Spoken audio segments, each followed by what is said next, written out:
दोस्तों ज़रा सोचिए, अगर हमारे देश में एक ऐसा कानून बना दिया जाए कि छोटे कपड़े पहनने पर 80 कोड़े की सज़ा। अगर कोई इंसान धर्म परिवर्तन करने की बात भी करे या धर्म परिवर्तन करे तो उसे मौत की सज़ा। या गलती से तुमने धर्म के ठेकेदारों को कुछ गलत बोल दिया तो तब भी तुम्हें मौत के हवाले कर दिया जाएगा। सोचिए ज़रा, अगर ये सब हमारे देश में हुआ तो आप लोगों का क्या रिएक्शन होगा? मुझे कमेंट्स में ज़रूर बताइए। चलिए आगे देखते हैं। ये कोई कल्पना नहीं है, ये आज की सच्चाई है और ये सब हो रहा है एक देश में जिसका नाम है ईरान। आपका हमारे इस चैनल पर तहे दिल से स्वागत है।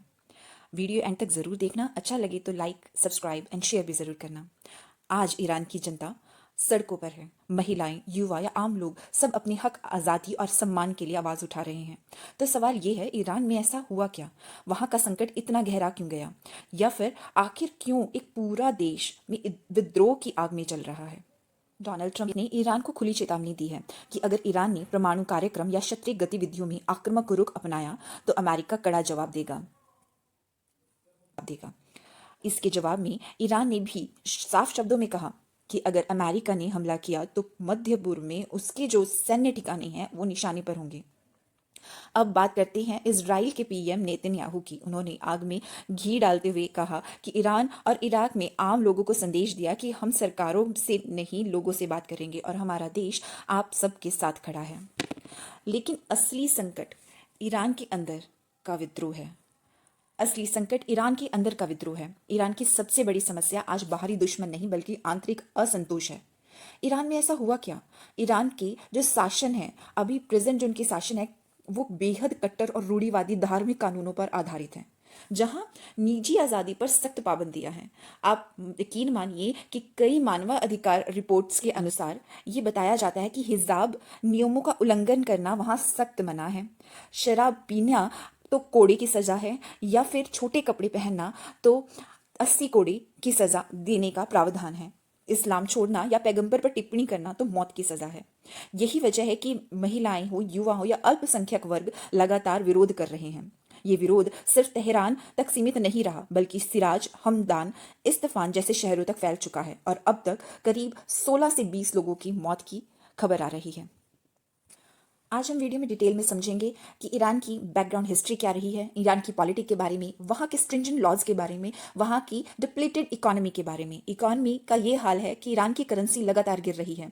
ईरान के वो खास है, थोड़ा ब्रीफ में अगर आप देखेंगे तो ईरान एक महान सभ्यता का केंद्र रहा है, जैसे कि हखामनी, ससानियन, पार्थियन साम्राज्य, जिसे पर्शिया भी कहा जाता है। अगर बात करें इस्लाम की तो ईरान में जो इस्लाम है वो 7वीं शताब्दी में आया, जहाँ पर ईरान की संस्कृति में सबसे बड़ा बदलाव आया। हालांकि जो जॉरेस्ट्रियन धर्म है वहाँ पर वो पहले था, जिसे हम पारसी धर्म भी कहा जाता है, और कुछ समय तक वो जारी रहा। आज की ईरान में इन जॉरेस्ट्रियन धर्म या माइनॉरिटीज़ पर बहुत जुल्म भी होते हैं और माइनॉरिटीज़ को बहुत हद तक वहाँ की सरकार तंग कर रखती हैं। नेक्स्ट अगर हम देखें तो ईरान की सबसे बड़ी जो क्रांति है वो 1979 की क्रांति मानी जाती है, जहां पर पश्चिमीकरण और धार्मिक मूल्यों के विपरीत नीतियों से उपजे असंतोष के कारण ये 1979 में जो इस्लामी क्रांति है वहां पर शुरू हुई और इसने शाह की हुकूमत को खत्म किया और आयतुल्ला खुमैनी के नेतृत्व में ईरान रिपब्लिक ऑफ जो इस्लामिक गणराज्य ईरान की स्थापना की, जिसे हम इस्लामी और इराक का युद्ध, जो कि 1980 से 1988 तक चला, ये एक बहुत लंबा और विनाशकारी युद्ध साबित हुआ ईरान के लिए, ईरान के लोगों के लिए। और वहाँ परमाणु कार्यक्रम और प्रतिबंध की जब हम बात करते हैं तो ये परमाणु कार्यक्रम जब ईरान ने शुरू किया, जब उसने अपना न्यूक्लियर प्रोग्राम शुरू किया, तो डेफिनेटली जो P5 कंट्रीज है यूनाइटेड नेशंस की, उनको चिंता तो होनी ही होनी थी। इसी वजह से अमेरिका ने घबराकर ईरान के ऊपर बहुत सारे प्रतिबंध, इंटरनेशनल सैंक्शंस लगा दिए। उससे हुआ क्या कि ईरान ने कि पूरी तरीके से ईरान की जो इकोनॉमी थी वो इंटरनेशनल बैंकिंग से कट गई। वो पूरा देश ही ऑयल इकोनॉमी पे डिपेंड करता है, क्योंकि अब इंटरनेशनल सैंक्शंस उस पर लग गए थे तो कोई देश उससे ऑयल नहीं खरीद रहा था। ये एक बहुत बड़ा टर्निंग पॉइंट है ईरान के लिए, जब उसकी इकोनॉमी डिप्लीशन की तरफ बढ़ने लगी। अब हुआ क्या? अब 2015 में JCPOA समझौता हुआ। JCPOA मतलब joint comprehensive plan of action. इसमें ईरान ने अपने परमाणु कार्यक्रम पर रोक लगाने के बदले जो उसके ऊपर इंटरनेशनल सैंक्शंस लगे थे उन्हें हटाने का एक अनुरोध किया, जिससे उस पर लगे अधिकांश प्रतिबंध हट गए।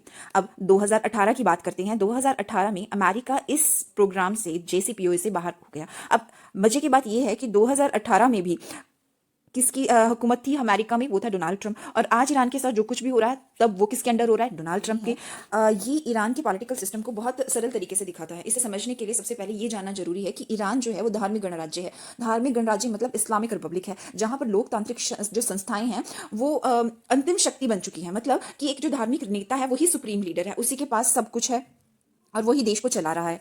तो अगर आप बीच में देख रहे हैं तो यहाँ पर हमारे पास बीच में सुप्रीम लीडर बैठे हुए हैं, खामनेई साहब। और ये ईरान की सबसे बड़ी शक्ति है, शक्तिशाली पद पर ये अभी मौजूदा अयातुल्ला अली खामनेई के पास है, जिसके नियंत्रण में सेना, न्यायपालिका, मीडिया सब कुछ इसके नियंत्रण में ही है।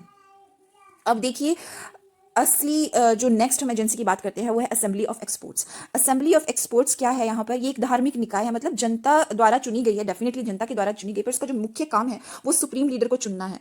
मतलब जो आपके सुप्रीम लीडर बीच में दिखाई दे रहे हैं, ये इस सुप्रीम लीडर को चुनती है। अगर सुप्रीम लीडर अयोग्य हो जाए तो उसको हटाने का काम भी असेंबली ऑफ एक्सपोर्ट ही करती है। अगली जो सबसे शक्तिशाली संस्था और एक बहुत हद तक विवादित संस्था भी है वो है गार्डियन काउंसिल। ये गार्डियन काउंसिल अगर आपको दिख रही है यहाँ पर, गार्डियन काउंसिल में होते 12 सदस्य हैं, 6 जो सीधे सुप्रीम लीडर द्वारा नियुक्त हैं, ठीक है, और जो 6 हैं वो तुम्हारी न्यायपालिका नियुक्त करती है।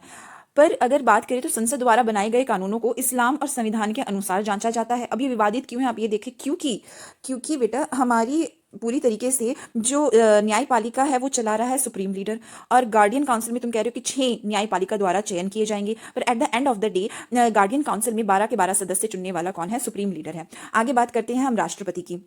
तो राष्ट्रपति is a kind of puppet here, उसकी जो शक्तियां हैं, उसका जो भी कंट्रोल है वो सुप्रीम लीडर ही डिसाइड करता है। आगे हमारे पास है यहाँ पर संसद। संसद मतलब पार्लियामेंट। जो पार्लियामेंट है, इस पार्लियामेंट का नाम यहाँ पर है माजलिस। माजलिस पार्लियामेंट का नाम है यहाँ पर। और ये सांसद जो इसमें होते हैं वो जनता द्वारा चुने जाते हैं, कानून बनाती है, लेकिन हर कानून को गार्जियन काउंसिल की मंजूरी की सबसे पहले जरूरत पड़ती है, और मंजूरी ना मिलने पर कानून जो है वो रुक जाता है। नेक्स्ट हमारे पास ईरान के कुछ स्ट्रिंजेंट लॉज के बारे में। अगर आप यहाँ पर एक पिक्चर देख रहे होंगे तो आपको पता चलेगा कि ईरान दुनिया में सबसे ज्यादा फांसी देने वाला देश है। इस कैटेगरी में जो पहला स्थान है वो चाइना के पास है, और जो दूसरा स्थान है वो हमारी ईरान के पास है। यहाँ ईरान एक अगर हम इसको कंपेयर करें इंडिया के साथ, तो मृत्युदंड का प्रयोग जो ईरान में होता है वो बहुत ज़्यादा मामलों में मृत्युदंड ऐसे ही सैंक्शन कर देते हैं। सिर्फ हत्या ही नहीं, बल्कि अगर कोई ड्रग्स डीलिंग में इन्वॉल्व है, अगर कोई सरकार विरोधी प्रदर्शन कर रहा है, अगर कोई ईश्वर के खिलाफ बोल रहा है, अगर कोई नैतिक या धार्मिक अपराध पर भी यहाँ पर फांसी की सजा मिल जाती है। और अगर हम अपने देश की बात करें, भारत में एग्जैक्टली मृत्युदंड जो है वो rarest of the rare case में ही मिलता है। ज़्यादातर तुम्हें मिल गया आतंकवाद, या फिर तुमने बहुत बड़ी एक हत्या भी बहुत कम मिलता है ना। तो ईरान में अगर अल्पसंख्यक समुदाय की बात करें तो अल्पसंख्यक समुदायों को बहुत हद तक स्पेसिफिकली टारगेट किया जाता है। ईरान में जातीय और धार्मिक अल्पसंख्यकों को अधिक निशाना बनाया जाता है। अल्पसंख्यक वहां पर कौन कौन है, जैसे कुर्द हो गए, बलूच हो गए, सुन्नी मुसलमान हो गए, ये बहुत हद तक ईरान के इन स्ट्रिंजेंट लॉ से प्रभावित हैं। बल्कि अगर हम अपने देश की बात करें तो हमारे यहाँ पर किसी भी समुदाय को कानूनी रूप से निशाना नहीं बनाया जाता। और एक स्पेसिफिकली जो बहुत बुरी चीज़ है वो ये है कि ईरान में बच्चों के लिए डेथ पेनल्टी है। भाई बच्चों के लिए वहाँ पर डेथ पेनल्टी का उपयोग किया जाता है। बल्कि हमारे देश में, मैं इसको अपने देश के साथ कंपेयर कर रही हूँ सो दैट कि आपको अच्छे से समझ में आ जाए, हमारे देश में बच्चों को संरक्षण दिया गया है जुवेनाइल जस्टिस एक्ट के द्वारा। महिलाओं के खिलाफ डेथ पेनल्टी का बहुत हद तक उपयोग किया जाता है। अगर महिलाओं ने छोटे कपड़े पहन लिए, अगर महिलाओं ने कुछ काफ़ी यूज़ किया जाता है डेथ पेनल्टी। दूसरी है एलजीबीटी के खिलाफ समलैंगिकता के एक अपराध माना जाता है, और मृत्यु दंड का वहाँ प्रावधान है। जबकि हमारे देश में 2018 में आईपीसी 377 के द्वारा इसको हटा दिया गया था, और समलैंगिकता LGBT is not any more a kind of crime in our country. अब बात करते हैं ईरान की इकोनॉमी एग्जैक्टली हुआ क्या, और वो उसकी इकोनॉमी इतनी बुरी तरीके से डिप्लीट कैसे हो गई। देखिए, अगर हम किसी भी देश की बात करें तो एक देश पूरी तरीके से डेवलप विकास तभी पा सकता है अगर वो हर क्षेत्र में आगे बढ़ने की कोशिश करे, अगर वो अपने हर resources not just the natural resources पर वो ह्यूमन रिसोर्सेज को भी पूरी तरीके से एक्सप्लोर करे। पर यहाँ ईरान में हो क्या रहा था कि पूरी तरीके से इकोनॉमी जो थी वो ऑयल के ऊपर डिपेंड कर रही थी। इसकी वजह से जैसे ही अमेरिका की तरफ से सैंक्शंस लगाए गए, इकोनॉमी पूरी तरीके से ठप हो चुकी थी। अब ना तो उनकी सरकार अपने लोगों के लिए कुछ कर रही थी, ना ही उनकी सरकार अपने देश के इंफ्रास्ट्रक्चर को इंप्रूव करने के लिए कुछ कर रही थी। सरकार कर क्या रही थी कि ऑयल से पैसा कमा रहे थे और उसको ज़्यादा से ज़्यादा बैलिस्टिक मिसाइल या फिर डिफेंस पे खर्च किया जा रहा था, न्यूक्लियर पावर अटेन करने के लिए, या फिर ज़्यादा से ज़्यादा बैलिस्टिक मिसाइल्स अटेन करने के लिए। इसी वजह से इकोनॉमी पूरी की पूरी तरह से एक बार में ही शटर डाउन हो चुकी थी। अब इकोनॉमी डिप्लीट होने के पीछे क्या क्या मेन रीजन रहे वो हम देखते हैं। जो कोर स्ट्रक्चरल इश्यूज थे सबसे पहले वो देखते थे, वो मैंने बता दिया कि उनकी जो हैवी डिपेंडेंसी थी ऑयल के ऊपर, ऑयल रेवेन्यू के ऊपर, उनका जो एक्सपोर्ट था, पूरी की पूरी इकोनॉमी एक ही चीज़ पे जब डिपेंड हो जाए तो वो तो गिरनी ही गिरनी जरूरी मानी जाती है। फिर है स्टेट कंट्रोल या फिर सेंट्रली प्लान्ड इकोनॉमी थी, मतलब large efficiencies and poor business climate वहां पर हो चुका था। फिर सिस्टमैटिक करप्शन और मिसमैनेजमेंट बहुत ज्यादा थी। आगे हम देखते हैं एक्सटर्नल प्रेशर्स थे या एक्सटर्नल फैक्टर्स थे जिनकी वजह से इकोनॉमी का ये हाल हुआ। सबसे पहले है इम्पोजिशन ऑफ सैंक्शंस। हम बात कर चुके हैं सैंक्शंस की, जो यूएस ने या फिर इंटरनेशनल सैंक्शंस लगाए थे ईरान के न्यूक्लियर पावर को खत्म करने के लिए, और उसके ऑयल एक्सपोर्ट या फिर बैंकिंग सेक्टर या फॉरेन इन्वेस्टमेंट पूरी तरीके से खत्म हो चुकी। नेक्स्ट जो था isolation from the global finance, और इसी वजह से जो ईरान के जो बैंक्स थे वो इंटरनेशनल सिस्टम जैसे स्विफ्ट उनको यूज ही नहीं कर पा रहे थे। या फिर नेक्स्ट जो प्रॉब्लम थी वो थी restricted access to the foreign currency. Iran पूरी तरीके से कट ऑफ हो चुका था बाहरी इनकम से, और इस वजह से उसको एक्सपोर्ट का पूरा बेनिफिट भी नहीं मिल रहा था।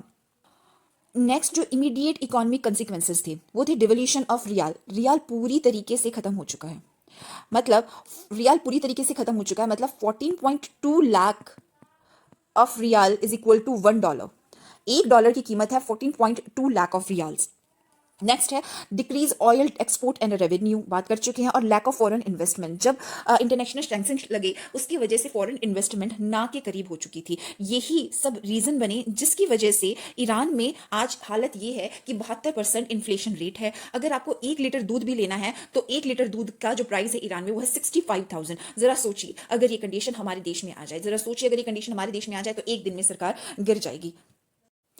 खामनेई सरकार धार्मिक और राजनीतिक दोनों ही स्तर पर बहुत कठोर और केंद्रित है। इस सरकार ने धार्मिक कानूनों और कट्टर रूढ़िवादी नीतियों को बनाए रखा है, और यही कारण है कि वर्तमान सरकार पर जनता का विरोध और विशेषकर महिलाओं और युवा वर्ग में लगातार बढ़ रहा है। ईरान की जनता अब मांग कर रही है कि कट्टरपंथी शासन की जगह जनप्रिय और जवाबदेह सरकार की स्थापना हो।